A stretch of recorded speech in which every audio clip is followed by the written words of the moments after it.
কাট কাট কাট। দেখুন বন্ধুরা, সেই মাছ সেই মাছ সেই মাছ। এই কি মাছ এটা বলে দে। এটা হচ্ছে সামুদ্রিক ট্যাংরা মাছ বন্ধুরা। দেখুন কত কিলো ওয়েট? 8 কিলো। দেখুন 8 কিলো ওয়েটের রিঠা মাছ কাটা হচ্ছে। কাটায় বেঁধে গেছে ওপরে, দেখিস। সাবধান আস্তে আস্তে বাবু। লাইটটা একটু উঁচু করবি, লাইটটা একটু উঁচু করবি। এটা 8 কেজি। ও এ কিলো কত করে এই মাছ? এ বাবু কিলো কত করে? কিলো 400 করে। দেখুন এই মাছ খুবই সুস্বাদু হয় খেতে। মানে এটা হচ্ছে মশলা দিয়ে কষা কষা মাংসের মতো করতে হয়, তাই তো? এই যে দাদা সুস্বাদু দাদা, বলো কিছু। কাটো সেই মাছ। কেটে দিয়ে দাও, কেটে দিয়ে দাও, কোথাকার থেকে কেটে দিয়ে দাও। হ্যাঁ হ্যাঁ দাদা তুই কাট, তারপর দেখছি। কেটে পিস কর।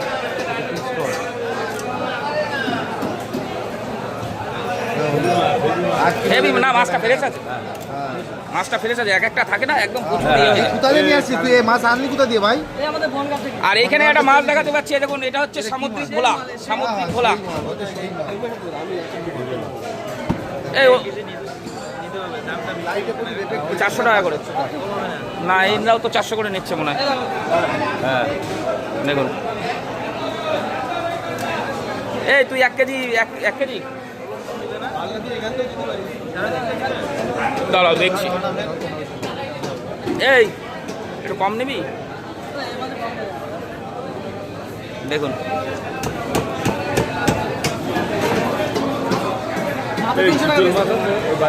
না চিতল আজকে নেই। চিতল থাকে যখন বড় বড় চিতল। চিতল মাছ শুধু পেটি খেতে হবে, পেটি। 1200 টাকা।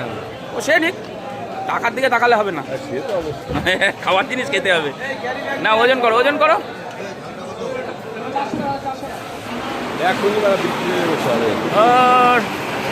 ঘেমে যাচ্ছি পুরো, পুরো টপকাচ্ছে জল। তাড়াতাড়ি কর।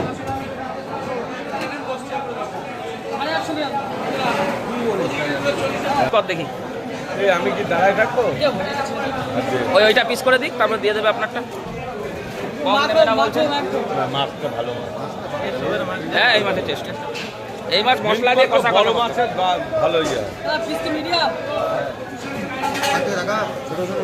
দেখুন 800 গ্রাম মাছ সুন্দর করে পিস করে দিচ্ছে 850। আবার কত ওরকম কর। কোনটা? 1 কিলো 40। ধনেপাতা না নিলে টেস্ট হবে না। ধনেপাতা নেই। হ্যাঁ ধনেপাতা টমেটো